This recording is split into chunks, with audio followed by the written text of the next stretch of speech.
You versus food. How do we win, man? Dude, I'm telling you, it is so freaking hard.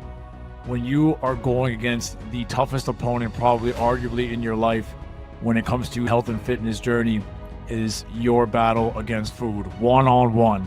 Us against food. How do we beat food? How do we conquer that beast, that demon, everything that I went through, everything that I had gone through those moments, especially fighting my battles with food, that led me to where I am today, which is what?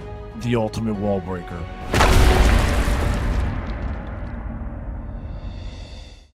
What's up, guys? How's it going? I am going to ask, do you know who this is? But I figured if you guys are listening, then you should know who it is, right? What's going on? It's your boy, your host, the one and only Raheel Siddiqui, coming to you with my show, Wallbreaker 200. Thanks for tuning on in. Episode 10. Man, I can't believe it. What a journey so far. Just getting started. So excited. Man, so fired up as always. Wanted to say thank you really quick. Shout out, my viewers, my followings have really been taking off the last few weeks. I think I had like over 27,000 views in the last couple of weeks on my YouTube. So really excited, really thankful, really grateful, really humble. Really hope you guys are getting great content. Really glad you guys are tuning in. And definitely, this is just the first baby steps towards where we're trying to go. So thank you so much. And really, really thankful. So let's get started, right? So, one important topic that really came to my mind, as you guys know, I'm always thinking of really putting out great content for you guys, great topics for you guys to stay engaged, and really content that hits home to a lot of you. But one specific topic that I thought was really important that I really want to kind of hone in on specifically for this episode was, let's face it, man, I think the favorite element in my entire life, my son, excluding my son, is food. You versus food. And how do we win, man? Dude, I'm telling you, it is so freaking hard.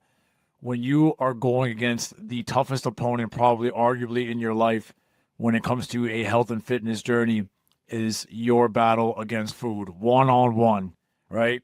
And it's hard, man. It is so hard. And when it comes to a fight against food, it's not like you can tag somebody in and be like, hey, fight this battle for me, or it's like a Royal Rumble and there's 30 guys in the ring and everyone's tossing each over the ring, or you have a team with you assembled, kind of like team versus team. No, it's one on one, literally man to man, mano to imano, woman versus woman, but really man versus food, woman versus food, right? Us against food. How do we beat food? How do we conquer that beast, that demon, that, just Ivan Drago type of opponent, man, that we all struggle with, that we have struggled with, that we continue to struggle with every single day.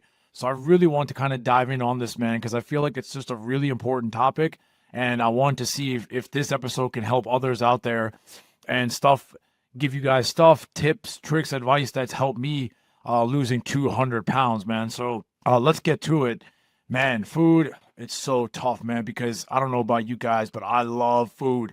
Again, you don't balloon up to 405 pounds without loving food, right? And I think just let me start by this really quickly. I think for a guy like me, starting out, my entire life, people would always ask me, I have two siblings, an older brother and an older sister, and everybody would always ask, either me, my family members, relatives, friends, like, my two siblings, if you guys don't know, they grew up like their whole life, right? Pretty much their entire life, even until now. And that's great. And I'm so glad that they did, because obviously, the thinner you are, the healthier you are per se in a lot of ways, right? And again, it goes down to, avoiding bad habits. And, thankfully they did specifically. They've kept themselves up pretty much their entire lives on the health department, and really happy for them and excited, being part of my family. But then it comes to a guy like me. I was the baby brother. I was the fat one. I was the overweight one. I was the fat, funny guy. I was the guy that everyone thought I was cute, and I was funny, and I was fat, and I was loud. And then it all became bundled up into one. Hey, man, you're the baby brother who's loud and fat and hilarious. And, we like having you around here, man. So I kind of had like a bunch of labels all over, and it stems from a few things, right? I think, first of all, what stemmed from that was in comparison to my siblings was, I think specifically on me, it's, first of all, obviously our mom was just a phenomenal cook. She still is. And literally growing up in a household where you have nothing but amazing, authentic food, home cooked food every single night. I mean, that's going to also not be helpful. But for a guy like me, per se, it really just came down to I just ate a lot more. I mean, I just ate so much more calories, more oil, more bread, more rice, more sugar, more carbs. And I wouldn't stop, right? And I think also I would just find more excuses to eat. Like, okay, I want to eat more.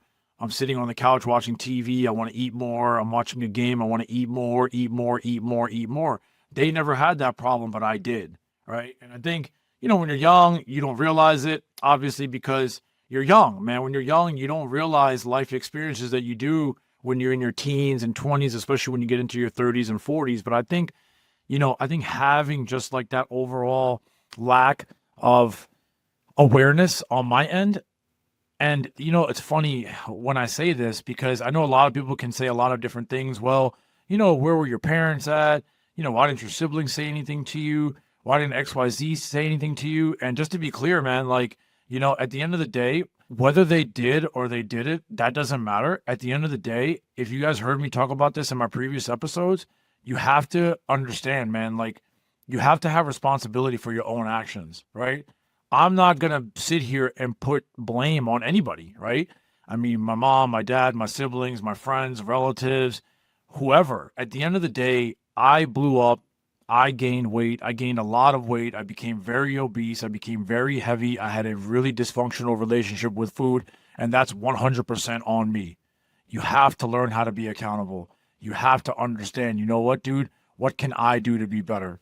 And if I did something wrong, if I let my body get to the point where it became unrecognizable and I was out of shape, I was overweight, I had sleep apnea, I was pre-diabetic, I was like choking in my sleep, right? I mean, I was so tired, swollen ankles, swollen legs, swollen feet. My body was like disproportionate. I felt like I had body dysmorphia and, a lot of self-consciousness that I had going on here too. And then obviously being compared to, two siblings who grew up tall and thin their whole life, it was taking a toll on me, and it did. And I didn't think I even realized it as much as I was getting into like maybe my late teens and my 20s per se, right?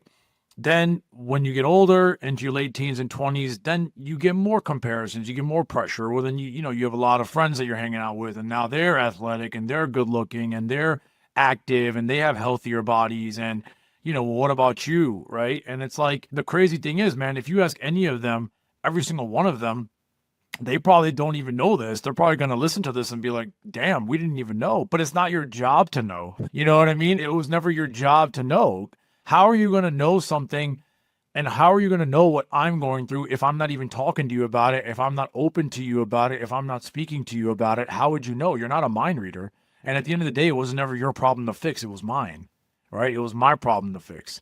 My father was the one person who was always kind of nudging in my ear, even in, adolescence, teenage years, to take my health seriously. And then obviously, if you guys know my story, very well, I mean, that's when I hit my 405 at my absolute heaviest at 27, when he was like, dude, like, this is like getting out of hand. And it hit him like a ton of bricks. And I'm glad it did when it did. I'm glad it did when it did because, thank God, right? That's all we can say about that. Thank God, he helped catch that before it got too late in the process. But going back to like what you guys are going through, all the questions that I get, man, like, I stay up late at night and I'm eating junk food, or I'm going through a lot of stress with relationships, with work, with my kids, with life, and I go straight to food.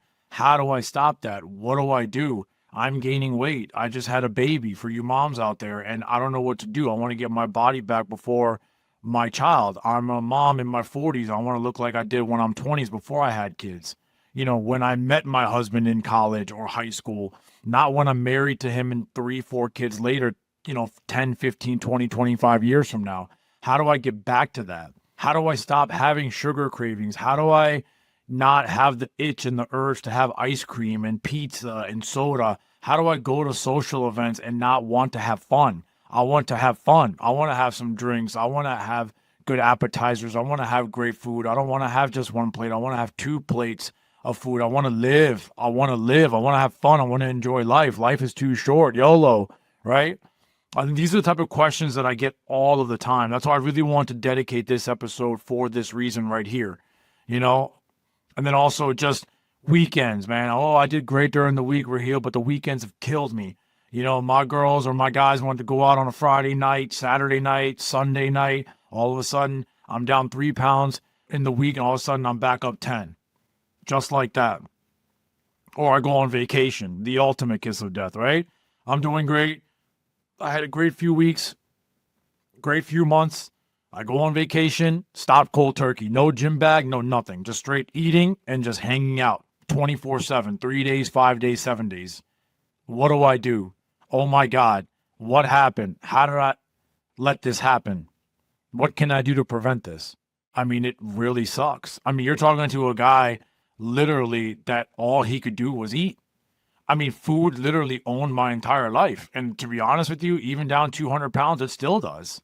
You know, every single day I have a battle with food every single day. Okay, I'm going to say it again, guys, one more time for you guys listening out there. I have a battle with food every single day.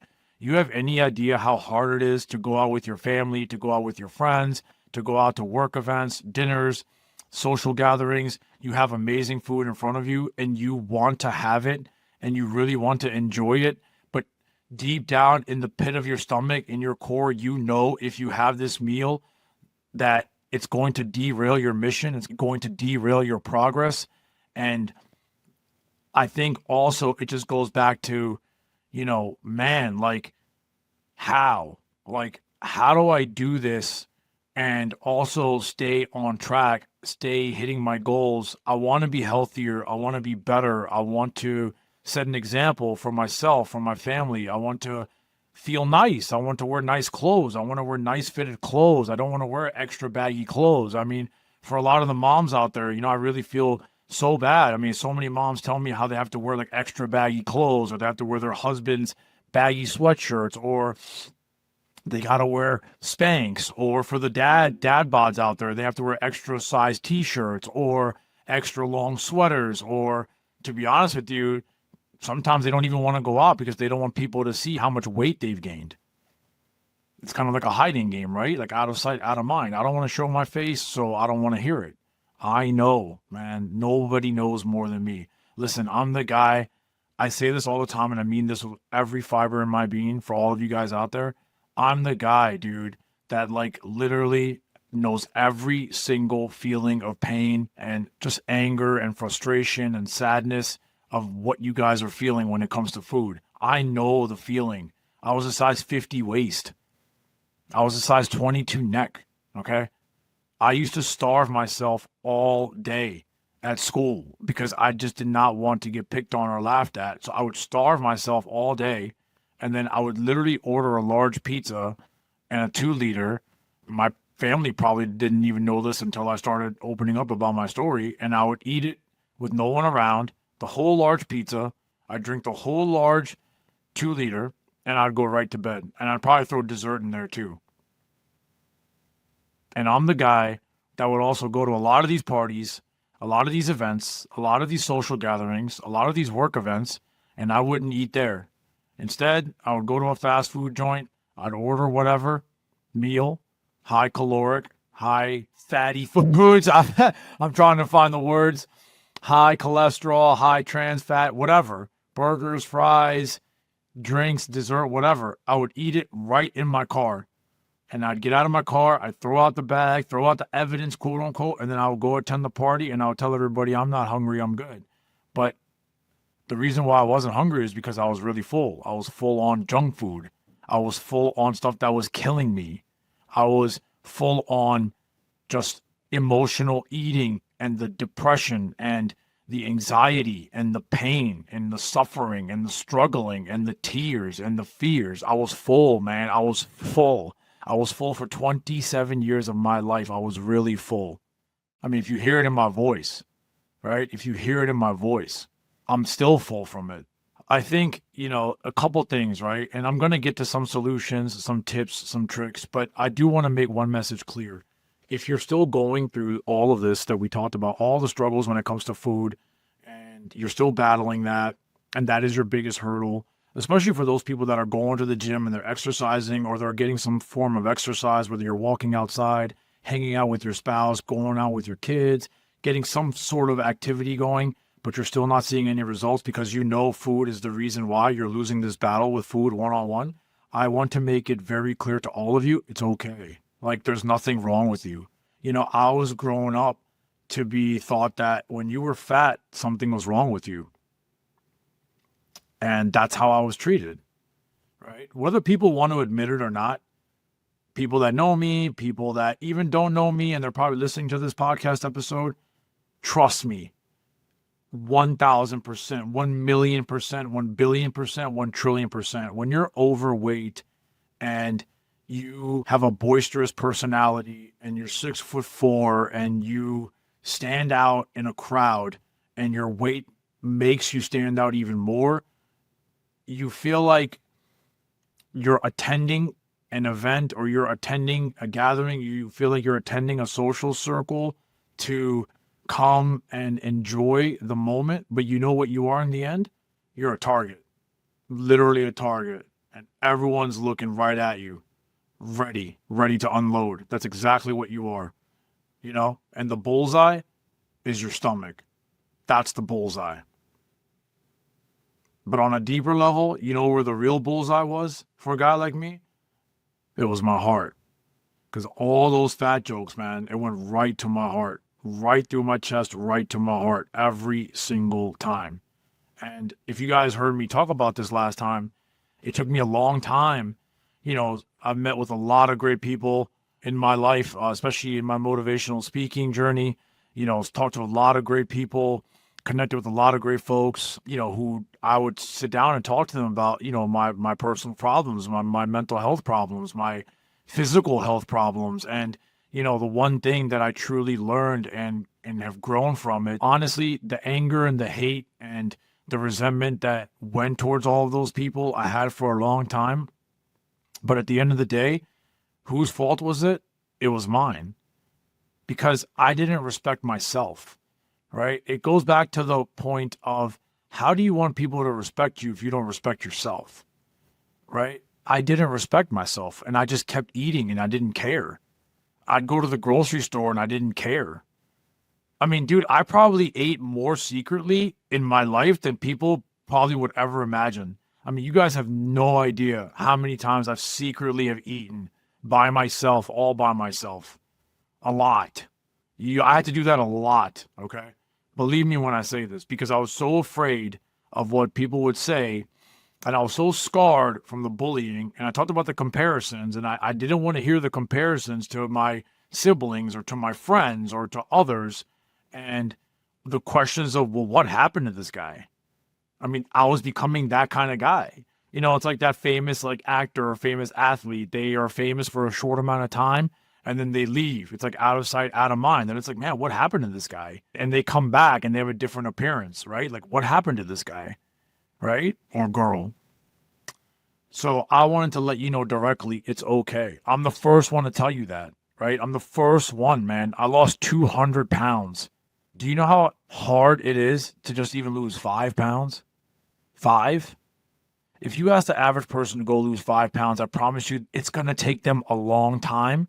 And I'm not talking about time in terms of days, weeks, or months. I'm talking about a long time to really commit to it in their brain. It's going to take them a long time because you really have to commit to it in your brain, your mindset. You have to lock it in your mindset to tell somebody, you know what, I'm going to lose these 5 pounds and I'm going to do it no matter what. In terms of time, you can do it as fast as you can. But it takes a long time for somebody to really shift their mindset and lock in fully, all the way. Now, with that being said, can you expedite that? Yeah, sure. You can. You can definitely expedite that mindset, 100%. But again, it comes down to you.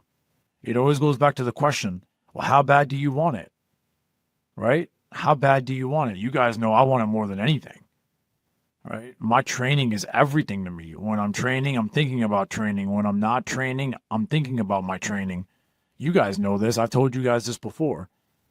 When it comes to food, I'm around great food all the time. The difference of now versus back then, I just know now I'm on a mission.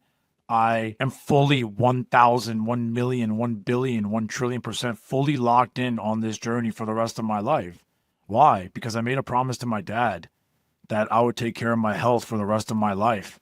And I mean, he died in my hands at a family wedding in Connecticut. Okay. He didn't even pass away like, I don't know, like you would want somebody to, maybe like way years down the line, like growing really old. I mean, he barely turned 65 years old. You know, we were at a family wedding in Connecticut and he passed away right in my hands. And for that, I owe it to him. I owe it to him to see this through all the way.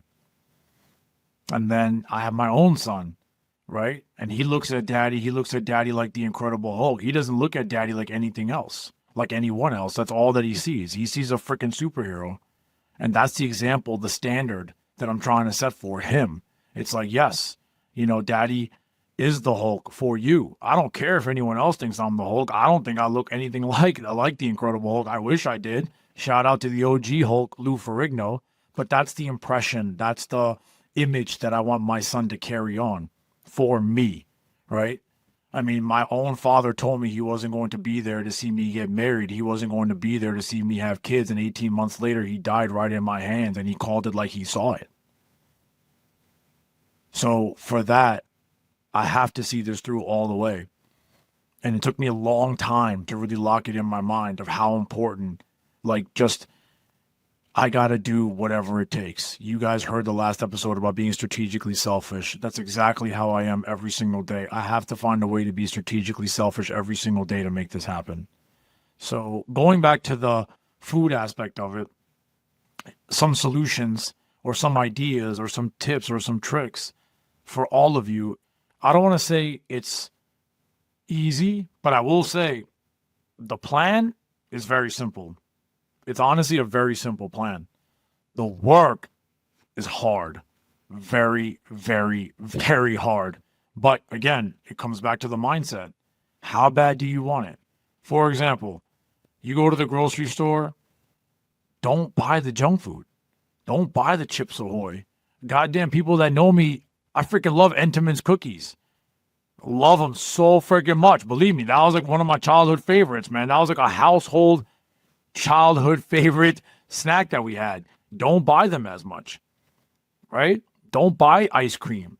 Don't buy like the junk food, the chips, the Cheetos. Don't buy them for the house. If you don't have them in the house, how can you eat them if they're not in the house? It's very simple math. It's a lot harder to eat Cheetos at your desk if you're working from home or if you're at work and you don't pack it there and they don't sell them there at the work vending machine. Then you can't have Cheetos if you don't have it there in front of you, right? Again, I'm going to make it very clear. The plan is simple, but the work is really hard. This is the battle you have to deal with. I know how hard it is to go to the grocery store and just try to walk past it and tell yourself, oh man, that looks really good. But then do another trick, another tip, another suggestion that I do. It's think about the pain and the pain of regret, meaning the afterthought, right? So I'm going to challenge all of you. Before you pick up and have that bag of Cheetos, before you pick up and have that ice cream sandwich, before you pick up and have that whole pizza, before you pick up and have that burger and fries and shakes, before you pick up anything that's heavy in carbs or sugar or fatty acids or whatever that's going to derail your diet, think about the pain of regret. As how you are going to feel after I am done eating this. And I promise you, if you can take 10 seconds to tell yourself that will, I promise you, that will help you knock that little bit of that wall down in that fight against food, right? It will. I promise you. Think about it. Stop and think about it. And that's exactly what I do. And I know a lot of my boys out there, a lot of my family members out there, a lot of people that know me out there who hang out with me on a regular basis. I swear to you, they will vouch for me. I've literally sat right in front of them and have not had one bite of food in front of them because I was on a mission. I was on a journey, as they know that I am, but also the fact of I just knew that if I ate this meal, the pain of regret was going to shred me inside, and I did not want that pain of regret. So I would just go home and have a healthier option, right? So I think that's one really good tip and trick. And then another one, honestly, is it's okay to eat whatever you want. Dude, if you know me, I still eat whatever I want. I don't have like a keto or Atkins or South Beach diet. I don't do any of that. I've never done any of that. I still eat whatever I want. But here's another tip or trick for you in that. Use food as like a reward, right? Meaning that if you want something that you crave and that you love, because life is too short. Life is very short. You have such a small amount of time in this earth, man.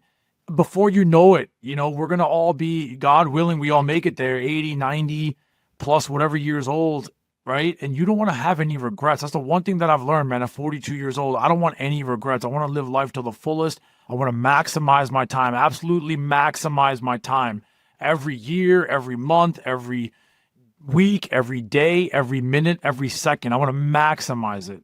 And especially with my son, I really want to maximize that time with him. I want that with him. But going back to what I was saying is I still eat whatever I want. But here's the key. If I have pizza with my family or friends and I genuinely tell myself, man, I'm going to enjoy this. And I do. I enjoy it, man. Listen, I'm from New York, okay? Obviously, you see the jet ski on. Pizza is in my blood. I lost 200 pounds. Pretty much half of that, if not all of it, was all pizza, okay? Pizza is my favorite food of all time. For people that know me or don't know me, now you know. But I just know now if I have pizza, I just can't have it again for a really long time, right? I know I can't have it for weeks now, at least, if not a couple months. I can't have it every freaking day like I used to. If I have a certain ice cream, if I have a certain dessert, if I have a certain craving, go, enjoy, have a good time, man. Have a great time. No problem at all. But the key is, man, you have to lock it in your mind. Okay, I did it once. Once. Not, oh, okay, yeah, this was great on Friday night. Yo, let's just run it back again on Saturday night. No, bro. No, that's exactly what I would do. That's exactly what burned me. I would literally drive home from somewhere on a Friday night, starve myself, pick up a large deep dish pizza, eat it, drink it, and I'm like, damn, that was good. All right, let's just run it back again. And Saturday night, I would do the same thing. No, bro. No. You ain't going nowhere with that except buying a bigger belt size from freaking Macy's or Nordstrom. Don't do that. Okay? Don't. And to be honest with you, if you do eat pizzas, go with the thin and crispies, man, not the deep dishes, okay? Because those carbs, they really are really heavy and they are really filling when you do the deep dish pizzas. So, food for thought. But all jokes aside, just use food as a reward. That type of meal per se, right? But don't have it every single day. Now, people are going to ask me, well, what do I do every single day? Just make it really simple. So someone like me, if you want to use my example, I intermittent fast. For those of you who don't know, this is my routine. I get up 5:30 every day. I train 2 hours a day, every single day. I work all day. I have my big hydro flask full of ice and water. I drink it all day. I have one meal at night, and that meal is whatever I want it to be. Heavy, protein-based, less carb-based. I do that every single day. Why? Because it works for me, one. Number two, I minimize the damage of just inhaling extra calories. And then three, also, it's a good cleanse from my body. I feel lighter. I don't feel as heavier. I don't feel as bloated. I know when I go to bed, when I wake up in the morning and I'm fired up to get my workout, I don't have like that excess just food sitting in my stomach. I don't feel like crap. I just talked to you, man. The pain of regret, it works. I am telling you, I promise you, tell yourself, man, like, man, let me stop and think before I have this cheat day or cheat meal or cheat snack consistently, because that pain of regret, man, it comes really, really strong. So think about that. And then I think also one other solution, tip, or advice I will tell you is to leave you with is go back to your why. Why did you start? Why did you start in the first place? You're on a journey. You're trying to lose weight. You're trying to get in better shape. You're trying to wear nicer clothes. You're trying to wear fitted clothes. You want to get ready for that marathon. You want to be more active with your kids. You want to wear a swimsuit at the beach. You want to go shirtless at the beach. You want to be healthier. All of the above. That's great. All those reasons are great. Health being the first and foremost. But in the end, why did you start in the first place? What made you start in the first place? If you know in my previous episodes, I just talked about that, right? Find your motivation from your why. Why did you start? I just told you guys earlier. Why I started it was because my father pulled me to the side of the road and he looked at me and he had tears in his eyes saying that he was running out of time and he was not going to see me get married and see me have kids. And he made me promise him that I would take care of my health. Otherwise, we will not drive home. That's my why. And we drove home because I told him, I promise you I will. This time I promise I will. Even I had to forget my why. I did forget my why, right? I gained half my weight back when I blew out my herniated disc. And I blew out my herniated disc the day of my father's funeral, okay? You want to talk about salt on the wound. I blew out my herniated disc picking up my dad's casket, bending over. That's how much pain I was in that day, and I couldn't tell anybody because it was my father's funeral. Yeah, you want to talk about resilient? I'm one tough bastard, I'll tell you that right now. And I wasn't nearly as tough then as I am now. But everything that I went through, everything that I had gone through those moments, especially fighting my battles with food, that led me to where I am today, which is what? The ultimate wall breaker. And that's the mentality that I am trying to help you guys understand. It's all in your mind, right? If you are in a battle, if you are in a one-on-one dogfight with food and you got to fight food one-on-one, it's literally like a 12-round heavyweight fight. You can't tag somebody in. There is no teammates. There's no support. It's just you versus food one-on-one. You got to take the beating of your life. You're going to take some hits because food is deadly. It's the most deadliest opponent you will ever face in your entire life when it comes to a health and fitness journey. I promise you. You got to take the beating of your life. But guess what? Just like Rocky versus Drago, right? They thought Drago was indestructible. And Drago, in the first round, was killing Rocky. Killing him. And then Rocky comes to the corner, and he asked Duke and Paulie, or, he was just in a daze, right? And then he tells Duke and Paulie, I see 3 of them out there. And what does Duke say? Hit the one in the middle. We come to round 2. He's in the corner of round 2, and here comes Drago. Right, left, body, body, body, body, body. I mean, that's the type of beating Rocky Balboa was taking in that ring. And then finally, that one swing, bam! He's cut. The Russian is cut. And here comes Rocky Balboa. That's how you got to fight your relationship with food. You got to attack. Don't let food beat you. It beat me for nearly 30 years of my life, okay? I'm still battling it every single day. I don't care if I lost 200 pounds. Every day I wake up and I think about having the most amazing meal, the heaviest carby, fatty meal. I think about it every day too, man. I'm right there with you. I don't care how much weight I lost. I don't. I'm right there with you. Believe me. But you got to fight. You got to scrap. Stop feeling sorry for yourself. Stop buying the junk food, okay? Stop it. Don't go to the grocery store and don't put it in your cart, okay? On the weekends, if you had a great week and your friends are going on weekends, what did I tell you? Find new friends. They're not your friends. If you're on a mission and you're on a journey and you're on a path towards success, remove it. Find new friends. Tell them no. Figure it out. Sacrifice. You've heard me say this enough, right? This is a dog fight. It's a dog fight. This ain't easy. What did Adonis tell his opponent, John Majors, in Creed 3? You thought this shit was going to be easy? That's what food is telling you in the ring. It ain't easy. No. And you got to fight back. Fight back. You can do it. I promise you can do it, man. If I can do it, you can do it. Fight back. Look up. Do your research. Find a diet plan that works for you. I use intermittent fasting every single day, 7 days a week. I drink water all day. I have one meal at night. Done. There's my plan. You can use that plan. I just gave it to you for free in 10 seconds or less. Go on Google. Find a meal plan that works for you. Find tips. Do your research. Do your tricks. But at the end of the day, it doesn't matter what your diet plan is. It doesn't matter what your workout plan is. I told you, at the end of the day, it's in your mind. How bad do you want it? I want it more than anything in this world. I would die for it. That's how bad I want it. My dad died for it. He died for it. For me. Always remember, you can win. I promise you, you can win. You can do it. I was 405 pounds. I was 27 years old. Everyone wrote me off. Nobody thought that I could lose the weight. Nobody thought that I could do what I could do. It's never too late to start your journey. You versus food, one-on-one, you can do it.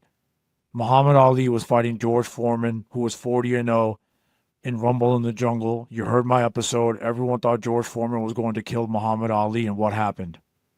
Conor McGregor had 2 belts walking into the UFC championship match against, you already know, Khabib Nurmagomedov, and the Eagle, the greatest hand-to-hand combat fighter in the history of mankind. And he was the underdog. And everyone thought Conor McGregor was going to come on in there and kick the crap out of him. What happened? I'm going to say it again. What happened? That wasn't a beating. That was literally hand, like my arm around your neck, and I'm going to snap it off. That's the mentality that you have to have against your opponent with food. Michael Jordan, every single finals, he never let it get to a game 7. Every time it got to a game 6, and everyone thought that opponent was going to push it to game 7. What happened? It's not going to be easy. It's going to be tough, but you can do it. I promise you, you can do it. Don't let food win. Don't let it win. Believe me, I know everything that you guys are going through. I know the pain. I know the struggles. I know the fears. I know the tears. I know, man. I know. Again, I'm still going through it now. But you can win. We can win. I promise you, we can win. In the final words of my favorite hero of all time, if somebody asked me right now, well, how are we going to win? My answer, together. And if we lose, then we do that together too. Shout out to the greatest hero literally ever. I mean, you changed my life. Captain America, Chris Evans, shout out. Like literally the greatest hero of all time. Not even close. I mean, my God, that guy, that character, it literally changed my life forever. Why? Because he got the hammer in the end game, and he didn't get it because he was the best looking. He didn't get it because of the serum. He didn't get it because of the shield. He got it because of his heart. He had the biggest heart, and that's what made him immortal. And that's how he became the greatest. I had to throw that out there. But either way, you can have that in you too. Be the hero of your own story. Be the greatest version of you in your own story.